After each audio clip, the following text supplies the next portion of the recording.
សៀមរាបជាកូនក្រុងមួយស្អាតញញឹមលំអដោយថ្នល់ដែលមានរុក្ខជាតិចោលលំលប់ទៅលើត្រឈឹងត្រឈៃនឹងដោយកូនស្ទឹងតូចមួយដែលមានទឹកថ្លាហ្វង់ហូរមុខបង្វិលរហ័សធ្វើឲ្យលឺសំឡេងធ្ងន់យ៉ាងស្រងេស្រងោចអ្នកដំណើរណាក៏តែងប្រតិព័ទ្ធស្រឡាញ់ទីប្រជុំជននេះនៅសាយន្តការរថយន្តបើកចូលក្នុងក្រុងសៀមរាប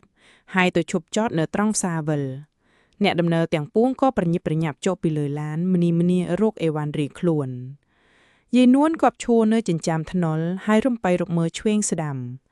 ខណៈនោះមានបរិសម្នាក់ជាកណ្ដាលមនុស្សពាក់អាវទេសស្អែកសស្លៀកខោលាញ់ខ្មៅដើរចូលមកជិតគាត់ហើយលើកដៃសំពះខ្ញុំជម្រាបសួរចាយាយនួនគាត់ដាក់ភ្នែកមកចំអោបេងជុនទេមីឯងខំសម្លឹងរកមើលចាឯណាអ៊ីវ៉ាន់ចែខាខ្ញុំនឹងអានឲ្យគេជញ្ជូនដាក់រើមកទេបេងជូនអើយខ្ញុំគ្មានអីទេព្រោះបន្ទាន់ណាស់រកមិនជ័យក្រាន់ជាបញ្ជីក៏មិនបានផងចាំធ្វើអីចែនោះ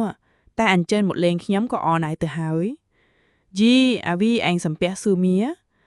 កញ្ញានីលីហើយក៏លើកដៃសំពះជម្រាបសួរទៅលោកបេងជុនលុះអ្នកធាក់រើមកបានជញ្ជូនវ៉ាលីស្ទែងទីដាក់ស្រេចបាច់ហើយយាយនួននាងវិធាវីព្រមទាំងម៉ែផែនភ្នំគ្នាឡើងជិះក្នុងយានឯឈ្មោះបេងជុនក៏ឡើងជិះប៊ីស៊ីក្លេតអំរើមកហើយនិយាយសួរសុខទុក្ខតាមធម្មតាទៅឈ្មោះបេងជុននេះជាអ្នកមានធនធានមួយក្រាន់បើនៅក្នុងខេត្តសៀមរាបគាត់ធ្លាប់នៅធ្វើចំនួនសិរាប់អែបបាត់ដំបងហើយតែមានពឹងពាក់គ្នាទៅមកនឹងខ្មោតឪពុកនាងវិធាវីឯមត្រីភាពក៏កើតឡើងរវាងគ្រួសារទាំងពីរនាំឲ្យរាប់អានគ្នាទៅវិញទៅមកយ៉ាងស្និទ្ធហេតុដែលបណ្ដាលឲ្យយាយនួនគាត់ដេកស្រែកនាំកូនគាត់មកកំសាន្តអង្គរនេះពីព្រោះតែគិតឃើញដល់បេងជុនប៉ុណ្ណោះឯងមុនពេលដែលគាត់ចេញដំណើរមួយថ្ងៃនោះគាត់បានពឹងអ្នកចិត្តខាងម្នាក់ឲ្យវាយខ្សែលួមកប្រាប់ឈ្មោះបេងជុនដើម្បីកំណត់ពីថ្ងៃនិងពេលដែលគាត់ចេញពីបាត់ដំបងមកសៀមរាបផ្ទះបេងជូនសង់នៅទ្រីខាងឆ្វេងដែលមានដើមចម្ប៉ាធំដោះបាំងពីមុខក្នុងរបងដែលធ្វើអំពីឥដ្ឋនៅប្របថ្នល់នោះមានចោះជាក្លោងទ្វារមួយវិចិត្រទៅដោយផ្កាកុលាបដែលរីកស្រស់ប្រលោមលោកនៅប្របផ្ទះធំរថយន្តជិះលេងមួយជ្រកក្នុងរោងដែលមានជញ្ជាំងថ្មដំបូលប្រក់ក្បឿងនៅមាត់កំពង់ចមុកលៀនផ្ទះកង់រហាត់មួយវិលគ្មានស្រាកស្រានហើយចាក់ទឹកពីបំពង់ទៅក្នុងទីមួយដែលសម្រាប់បង្ហូរទៅស្រោចរុក្ខជាតិក្នុងភូមិឋាននាងវិធាវីកាលបដលគេហដ្ឋាននេះហើយក៏ហាក់ដូចជាមានអាកាសត្រជាក់មករុំស្រោបកាយព្រោះផ្ទះនេះស្រឡះល្វឹងនេះនឹងមានតុទូធ្វើសុទ្ធពីបេងចាស់មានរបៀបសមឥតមានតក់ភ្នែកនៅលើក្តារកម្រាលធ្វើពីក្រកករលឹងថ្លាដូចកញ្ចក់នាងសុចិត្រាភរិយានៃលោកបេងជូនជាស្ត្រីមួយមានអាយុជាង30ឆ្នាំហើយតែដោយនាងមិនដែលមានបុត្រនោះរូបនាងក៏នៅស្រស់ចម្រុបដោយព្រំនចារីសុទ្ធវិស័យកាលបើខឿនអ្នកដំណើរទៅដល់ហើយក៏ស្ទុកមកទទួលដោយសារតួហើយនាំនាងវិធាវីមិនយាយនួនទៅបង្ហាយបន្ទុកដែលបំរុងទុកជូនដើម្បីឲ្យយាយដាក់អេវ៉ាន់ទៅទុកដាក់រួចហើយនាងសុចិត្រាក៏អញ្ជើញអ្នកដំណើរទាំងពីរទៅងូតទឹកក្នុងបន្ទប់ចម្រាស់កាយទឹកត្រជាក់ដែលហូរស្របរាងកាយនាងវិធាវីបានធ្វើឲ្យនាងមានកម្លាំងព្រមទាំងយកសេចក្តីរំហើយក្នុងចិត្តមករំលុបមន្ទិលសៅមងបានជាច្រើនភាគដូច្នេះហើយនាងក៏ទទួលដោយញញឹមសេចក្តីអញ្ជើញនៃស្ត្រីម្ចាស់ផ្ទះឲ្យទៅដល់លេងក្នុងសួនច្បារនាងសុចិត្រាកាលបើបានក៏យន្តគុណរូបរាងនិងកិរិយាស្រគួតស្រងំនៃនាងវិធាវីហើយក៏មានចិន្តាចាប់ស្រឡាញ់ហាក់ដូចជាផ្អើលរួមផ្ទៃតែមួយនារីទាំងនេះត្រាច់កំសាន្តតាមប្រឡោះគុំភកានឹងសម្ដីដែលនិយាយរកញរទូអណ្ដែតរសាត់ទៅច្រឡូកច្រឡំនឹងសัตว์នៃភូមិរីដែលហៅត្រីបាក់សគុណធមាលានាងចរចាដើរតាមផ្លូវខ្សាច់ដែលមានស្មៅបៃតងនិងផ្កាគ្រប់ពណ៌អមសងខាងនារីនាងលីឡា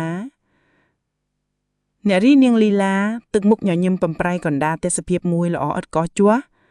ជូនប្រទេសនឹងជើងម៉ាក់វែងដែលជ្រក់ក្រំលុបចម្ប៉ាមួយធំស្ត្រីទាំងពីរក៏នាំគ្នាអង្គុយប្រលឹងអណ្ដែតអណ្ដូងទៅឆ្ងាយឯនេត្រាក៏យន់មើលទៅរហាត់ទឹកដែលវិលញាប់ហើយធ្ងោពំនួនមិនចេះខ្ជិលឡើយវិញ្ញាណនាងវិធាវីក៏ភ្លឹកភ្និនទៅខុងសកលមួយថ្មីឯសេចក្តីអួលក្តីទាំងប៉ុន្មានក៏ផាត់ច្រានបានឆ្ងាយមួយគ្រាដែរប៉ុន្តែដោយហេតុតែសេចក្តីសុខសម្រាននៃមនុស្សលោកមិនដែលថិតថេរបានយូរបានសំឡេងបេងជុនដែលនិយាយថាចែខ្ញុំស្ដាយណាស់ គង់តែឡានខ្ញុំវាខូចគង់អីបើកជូនចែមើលប្រាសាទលេងសប្បាយដូច្នេះក៏មកកាត់ចិញ្ច្រាំការភ្លៀងភ្លេចស្មារតីនៃនារីនោះអស់ទៅនាងវិធាវីដោះពីយោសុបិនទាំងភ្នែកបើកនេះក៏សម្លឹងមើលទៅឃើញយាយនួនហើយបរោះម្ចាស់ផ្ទះដែលត្រង់មកយាយនួនគាត់តបទៅបេងជូនវិញមិនអីទេជួលតែរទេះសេះមួយបានហើយក៏រឿងផ្កាស្រពោនប្រឡងលោកមិនស្រួលសោះចាណយស្អែកនេះចាយអញ្ជើញរទេះសេះមើលវងតូចសិនចុះចំណែកខ្ញុំនឹងនៅខំធ្វើឡានរួចតាន់ខានស្អែកនេះដើម្បីជូនចែមើលខានវងធំមើលបន្ទាយស្រីហើយប្រសិមជាមានពេលយើងទៅដល់ភ្នំគូលែនម្ដងនៅក្នុងព្រៃដែលដោះពោតបុរាណប្រាសាទនីនាមានរបស់ពីរយ៉ាងដែលនាំបង្កើតដួងចិត្តទេសចរឲ្យរឹតតែស្រងេះស្រងយខ្លោយផ្សារដោយសេចក្តីស្ដាយអាល័យដល់គៀតស្នាដៃនៃបុព្វបុរសខ្មែរវត្ថុនោះហាក់ដូចជាខ្យល់ប្រលឹងនឹងសម្លេងនៃប្រវត្តិមេត្រុភូមិយើងពេលរសៀលវេលាដែលពេលសូរិយាកំពុងដុតចំហុយអស់ទាំងធម្មជាតិរៃកណ្ដឹងយំទម្លាក់សម្លេងពីចុងស្រឡៅឬចុងឈើទាលដែលខ្ពស់ត្រដែតក្នុងអាកាសសព្ទតុរយតន្ត្រីចម្លែកនេះជ្រាបចូលសັບសួរពាំងកាយនិងមុខរុំស្រោបបែបដួងនាំឲ្យអ្នកដំណើរទាំងពួងយន្តចិត្តអាសូរដែលស្រុកកំណើតដែលធ្លាប់ធ្គុំធ្គងនៅខែចិត្តនឹងពីសាកតាមផ្លូវពីទីក្រុងសៀមរាបទៅអង្គរ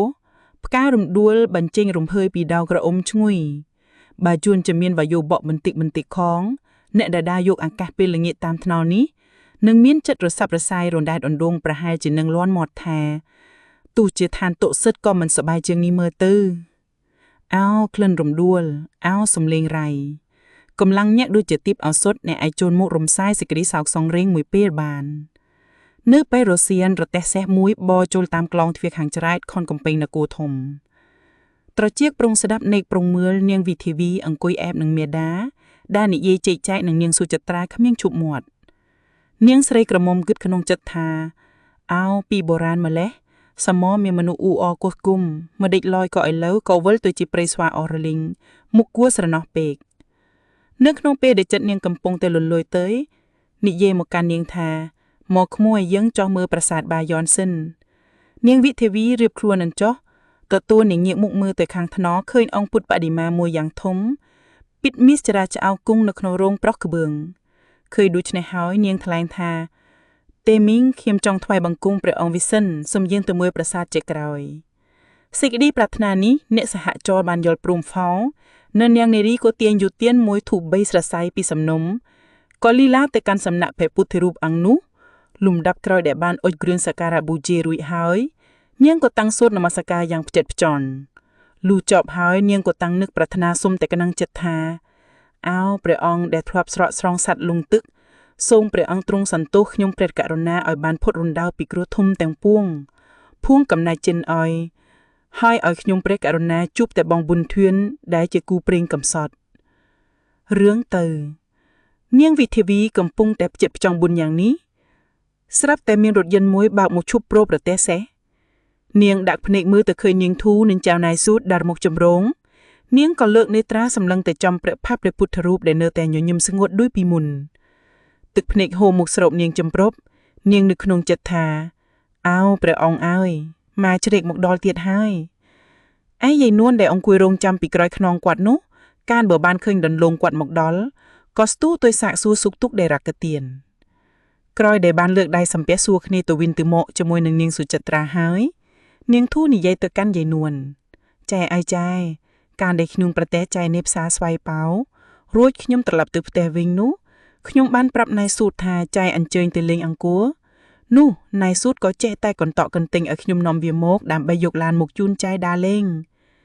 យាយនួនគាត់ឮសម្ដីនេះហើយគាត់ក៏ងាកទៅមើលមុខចៅណៃស៊ូតហើយទឹកមុខគាត់ក៏រីកថ្លាដោយសេចក្តីប្រតិពោតយ៉ាងជ្រាលជ្រៅឯចៅណៃស៊ូតដែលឈរដាច់ពីក្រោយស្ត្រីទាំងពីរនោះមានរវល់តែនឹងបែបៀងនិយាយញញឹមរំពៃតែរូបនាងវិធាវីធ្វើយុវតីនេះក្តៅរំខានប៉ុនប្រមាណនាងខំទប់មិនឈ្នះក៏បបួលម្ដាយនាងឲ្យឡើងជិះរទេះសេះត្រឡប់ទៅសៀមរាបវិញនាងធូលីដូច្នោះហើយក៏ខំនិយាយអង្វរលួងលោមនាងវិធាវីឲ្យជិះឡានជាមួយខ្លួនបុត្រីយាយនួនដែលភ្លើងទោសៈកំពុងដុតរោដើមទ្រូងនោះក៏ខំសង្កត់ចិត្តឆ្លើយដោយស្រួលវិញខ្ញុំសូមអរគុណមីងចោះតែខ្ញុំឥឡូវនេះជិះឡានមិនបានទេព្រោះជីកាលណាហើយខ្ញុំចេះតែវិលមុខ ថាហើយនាងក៏ទៀងដែរនាងសុ នាងសុចិត្រាឡើងរត់ទៅសេះ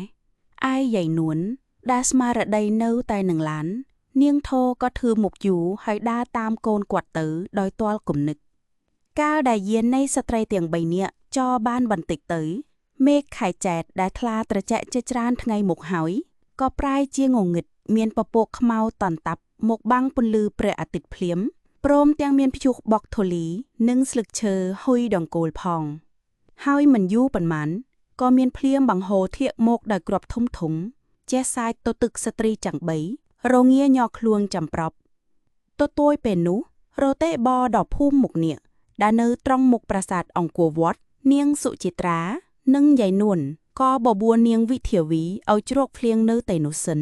ប៉ុន្តែយុវតីនេះដែលនឹកខ្ញាន់មមីក្នុងចិត្តចង់ឲ្យបាំងដល់ទីលំនៃឆាប់ព្រោះនឹកក្រែងចៅណៃសិតមុខទាន់ទៀតក៏និយាយអង្វរ